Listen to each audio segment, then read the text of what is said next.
Tonight, two city departments at odds, the Louisville Metro Police Department and the Office of the Inspector General. The disagreement stems from the IG's investigation into a man shot and killed by U.S. Marshals back in 2022. That report claimed that LMPD officers had lied on the warrant, but LMPD's chief says his officers did nothing wrong.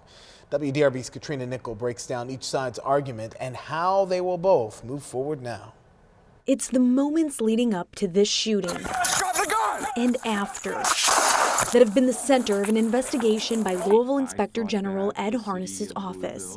In May 2022, Omari Cryer was shot and killed by a deputy U.S. Marshal after police say he ran from officers and pulled out a gun.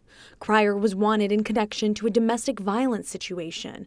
Police say he strangled and pistol whipped a woman. Transparency and trust are fundamental. A third-party complaint initiated the Inspector General's investigation. A summary of findings was released last month, and we got a look at the full report on Tuesday. In an unusual move, LMPD Police Chief Paul Humphrey publicly dismissed the findings point by point. I would not normally come out and try to refute any of his allegations. I would look into them and we would move on.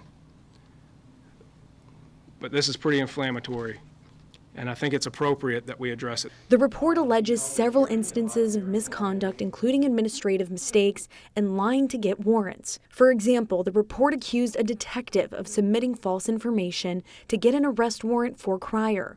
Harness's office claims the domestic violence victim told officers she did not lose consciousness while being strangled by Cryer. Humphrey released the responding officer's body camera video in response. At any point did he strangle you or anything? Put his hands around your throat?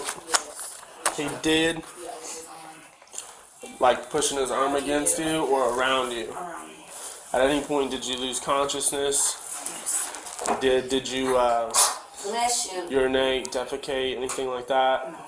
Okay. I just felt like I couldn't breathe for a couple seconds. Felt like you couldn't breathe for a couple seconds. Harness stands by the point, saying the victim did not feel like she was, quote, going to pass out. I don't know how many times I've watched that video, and I've looked at the documentation and the paperwork where the answer to loss of consciousness is no.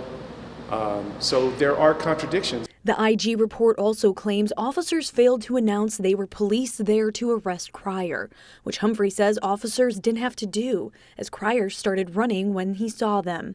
The report also includes a statement from a witness saying, quote, Omari was just walking while black in Louisville. That's why this happened, end quote. This has zero to do with him being black.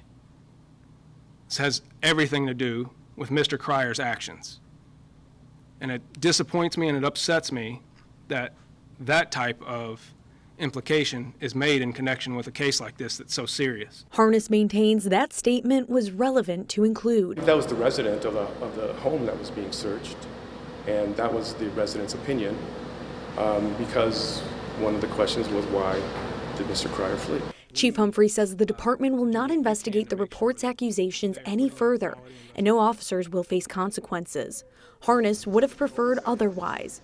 As for what's next, the two leaders have agreed to disagree, but maintain their commitment to work together for the sake of the city. This is what oversight looks like and transparency looks like, where you're actually getting a response from the police department when the oversight entity asks questions. With photojournalist Jonathan McEmber, Katrina Nickel, WDRB News.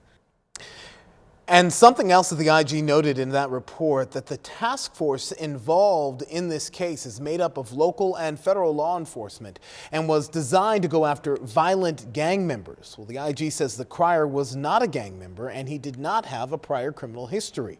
And the IG did not understand how he became a target for this particular task force. LMPD says not every task force target has to have a history of violence or be a gang member. And the fact that Cryer didn't fit those two criteria is not a limiting factor, since he was wanted for a felony involving a gun.